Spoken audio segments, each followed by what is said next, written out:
Contrary to popular belief, you don't need this.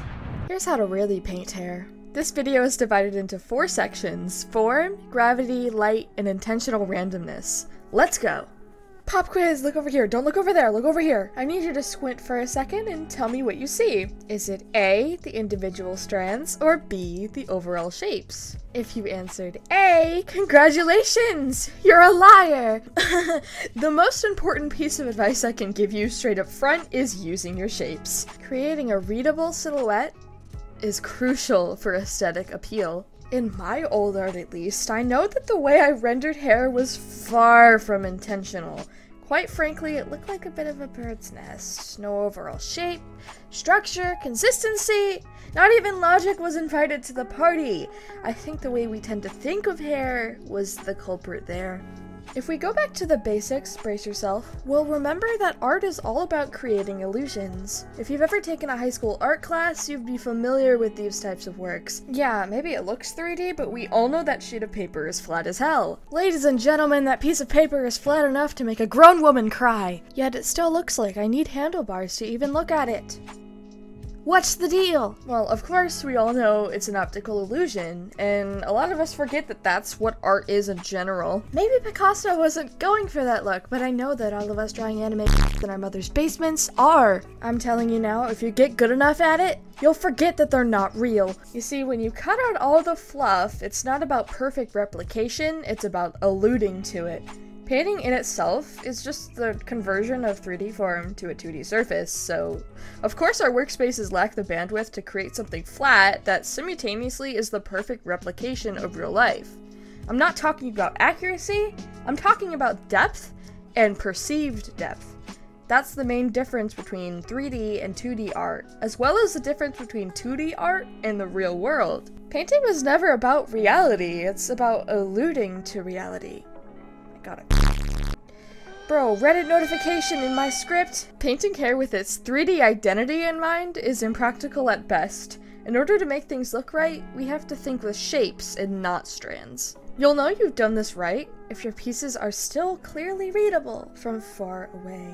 For some examples, anime actually does this really well, but more so anime plushies. Hear me out, hear me out, hear me out. Look at this! This is as simple as it gets! Look at those big-ass shapes! It might seem counterintuitive, but the simpler the clearer, and the clearer the cleaner.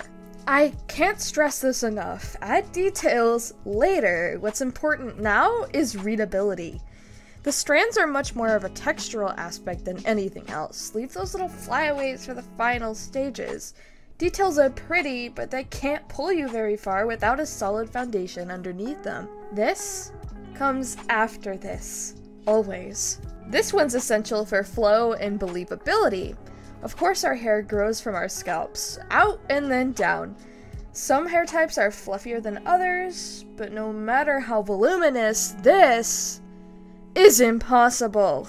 Flow can be replicated with long flowing lines and gesture in mind.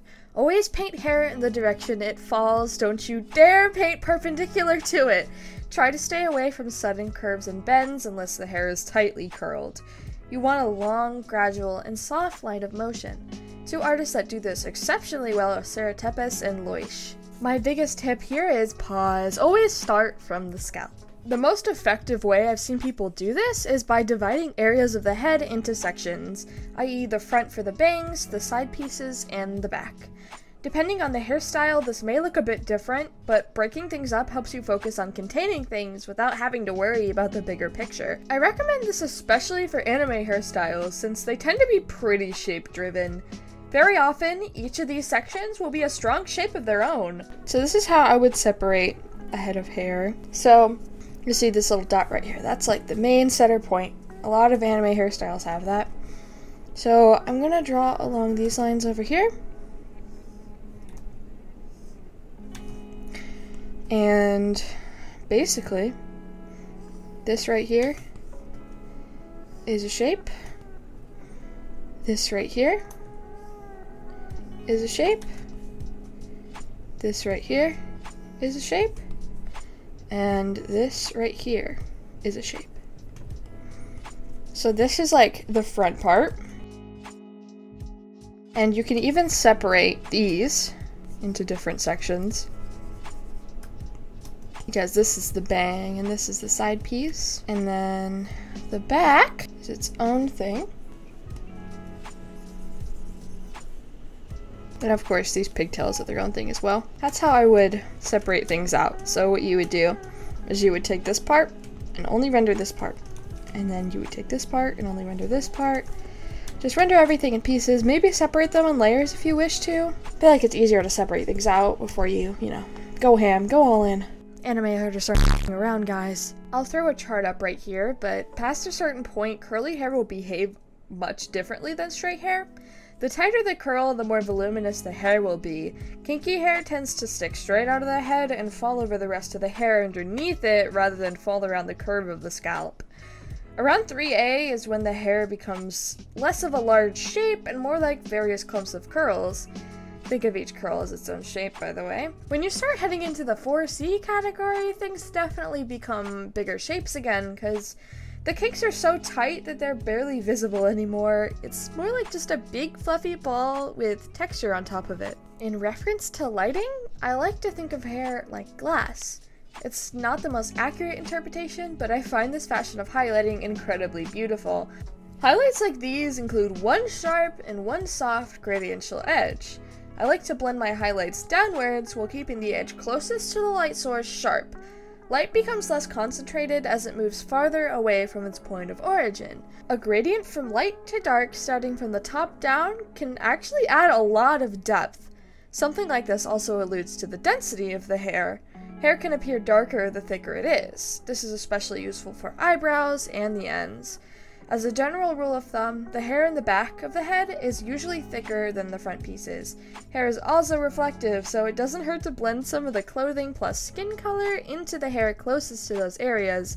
It really adds that extra pizzazz. And as a side note to cover the ends real quick, the ends are thinner than the rest of the hair, so they will be slightly lighter and much more broken up. Yeah, this is where you finally get to see some strand action. Here you'll definitely want to implement some intentional randomness. Let me tell ya, asymmetry is your best friend. They'll never let you down. You want to create wildness with a sense of order. A bit of deviation never hurt anyone. Well, maybe when you were 12, Solar Sands might have hurt you a little bit, but I would make a general gesture for your hair, and then perhaps make some of the ends curl in the opposite direction. You never want too much of the same thing, because people notice patterns immediately. If all the hair is curving in the same direction, it'll look either excessively neat or just plain boring. Hair typically does its own thing, so don't try to contain it. Keep things interesting. It definitely takes some time to learn when and when not to do this, but being aware of it now will definitely set you up for the future. Nothing in nature is perfectly neat or symmetrical, not even our faces, so feel free to have some fun. I have this painting right here that I finished a few days ago, and I'm just gonna show you examples of what I'm talking about with this hair thing. So, for intentional randomness, if you look at this hair right here, this about is like the general shape, and the intentional deviation or randomness is this.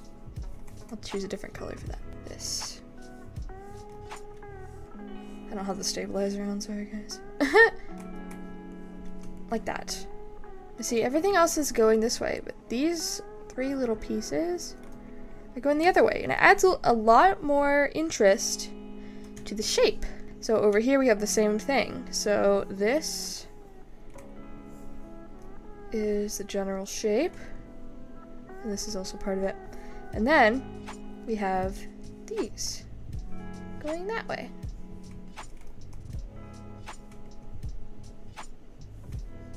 And even on these side pieces here, we have this main shape going like that. And then right here, we have this and this deviating from that main shape. And then over here, we have this, but then we also have this. And then even here, we have this and this, and then we have this going that way. Also, this is a wonderful time to practice your big, medium, and small. which I covered in my last video. If you want to know about that, you can click this here. I also talked a lot about color contrast and digital painting tips in general, so I'm sure it'll be helpful for you. I'll see you there.